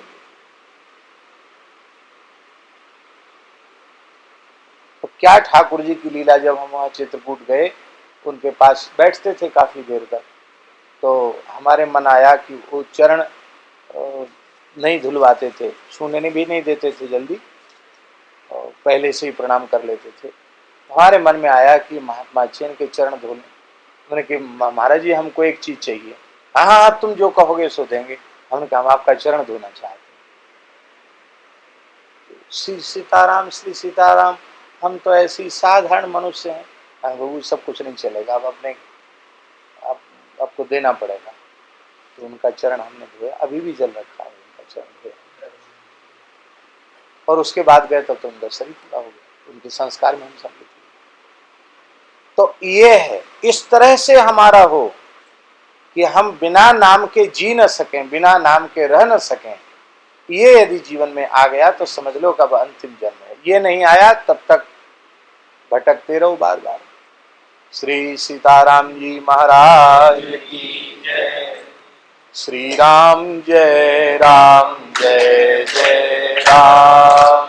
श्री राम जय जय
महाराज जी ऐसी कृपा करते रहे ना। पहले तो बहुत संत लोग आते थे, तो महाराज जी के जाने से धन्यवाद की महाराज जी। महाराज जी बहुत खुश हुए और कहा कि उन थोड़ा सुधार भी लगा और कोई चेतना आई, अस्पताल से सीधे आए थे। 3 दिन हम लोग वहीं रहे थे।